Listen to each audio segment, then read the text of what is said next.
Hi, I'm Keith Cooper from Northlight Images, and this is one of my series of short videos about how to use different aspects of tilt and shift lenses.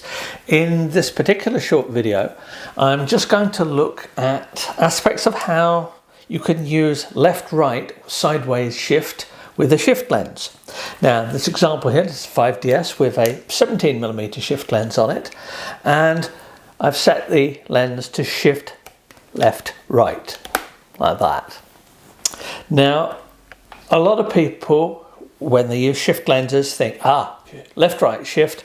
I can use it for taking a couple of pictures to stitch them, one shifted left, one shifted right, stitch them together, and I've got a wide panoramic image.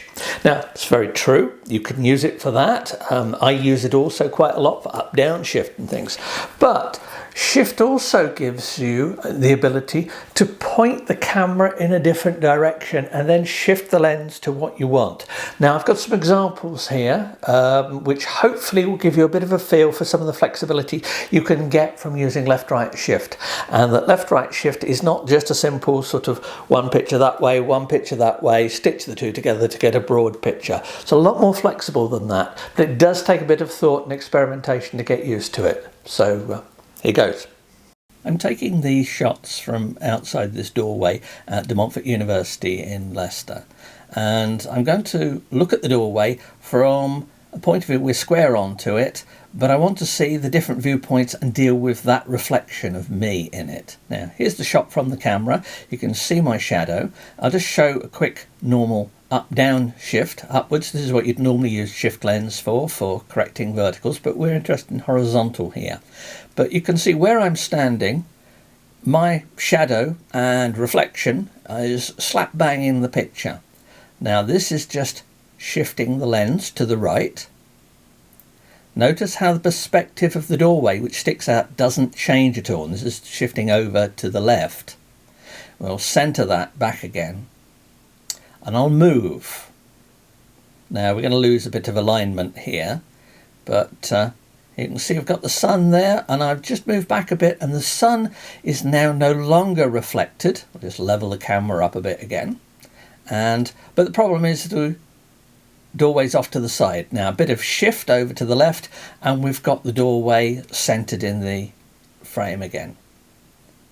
And then we take it back, take it the opposite direction. You can just get a feel for the left-right shift I'm using. And so you can see my shadow on the ground there, which gives you an idea of whereabouts I'm standing. Now I'm going to move over to the other side. Notice how the perspective of the doorway changes. That's because, as I said, it juts out quite a bit. You can still see my shadow there, just level it up a bit. But now the picture of the doorway is over to the right. Bit of left shift, no, we don't really want that. We'll move shift over to the right, and there we go. And that's nicely lined up. But the perspective is different. But once again, we haven't got the reflection of the sun from the glass because I've moved the camera to a position where you don't get it. Here's an actual example where in this building I needed to take a photograph looking down along the corridor into the other room. Now, if I pointed the camera there and had it centered, you'd get that in the middle of the frame.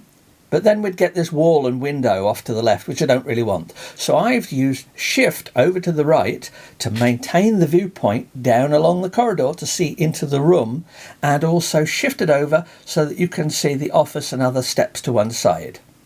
Now, I've moved outdoors, I've moved along from the doorway, and I'm going to show some examples of how the perspective of looking at that seat changes as we move the camera. And here we go, I'm just panning round. Not quite level, but if you're going to do this stuff properly, you really do need to take a bit more care in leveling the camera. But I've panned, and I'm now shifting to the right to bring it back, and now I'm panning back again. Remember, we've got quite a bit of rightward shift here. So although the camera looks to be over there, the camera is actually looking at the seat. There we go. I've shifted back to the left again, and you can see it. I'm now panning the camera around. Notice how the relative size of the chair changes. I'm now panning round, but we've got shift, and we'll take it back over. And we've now got a lot of shift, and you can see how it's distorting the people at the side there. Now this is a natural feature of any wide angle lens, and I'm panning back round still with the leftward shift. Look how large my reflection is, and we come right round. I've got strong leftward shift here, and I haven't moved the camera at any point during this sequence, and look how large that chair looks. Of course, if anyone was sitting on it, they'd also look a bit distorted as well. I'll now get rid of the shift, and you can see how far I've actually panned the camera around.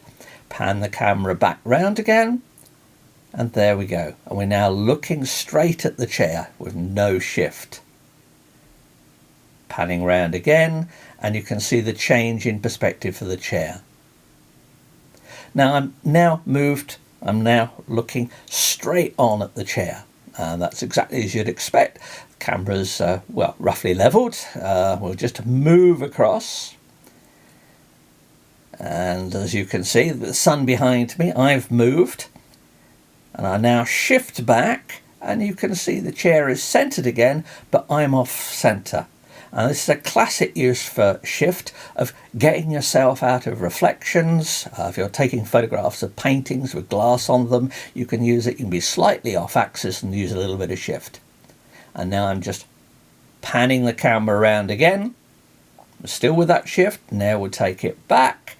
I get rid of the shift. And remember, at all of these times, I'm not moving the camera. So all I'm using is just a bit of shift and panning, and a very wide angle lens. Now just finish off looking at this building here, which does lean towards me a bit, but we're looking straight at it, and a bit of left shift, and you can see we're still looking straight at it, but we've got a lot of picture to one side. Move shift over to the other side, and we've got quite a bit there. Now I could take a picture at either extreme of shift, stitch them together, and I'd get a long thin panoramic view, and that's a perfectly good view for use for shift lenses. Now I'm rotating, I'm panning the camera around. You can see the camera, our viewpoint hasn't changed. I've not moved the camera at all. This is just normal pan to compare with the previous shift, and now I can use shift and I can take it back into the center of the image. And I'll now pan round again, and we'll get at a certain point now where the left shift added to the pan is giving quite extreme projection over on the side, and take it back again. So we've now got no shift at all. We'll take it even further. And we've now got shift to the right along with panning to the left, and it's really changed the relative size, say between those that lamp post there and the gallery entrance sign. And now we'll just move round again, and I'm now looking straight at the gallery but with rightward shift. Take that further round. We've got right shift here, by the way. And look, I can see right up there. I've not moved the camera at all. There we go. Get rid of that shift, and we'll just move back round. So hopefully that gives a bit of a feel for some of the effects you get. Well, I hope those clips have been of some use and given you some ideas. What I would say is have a look at the link with this video to all my articles about using tilt shift on the Northlight website. There are dozens and dozens of them, and there are other videos. So hopefully that's been of help. Thank you.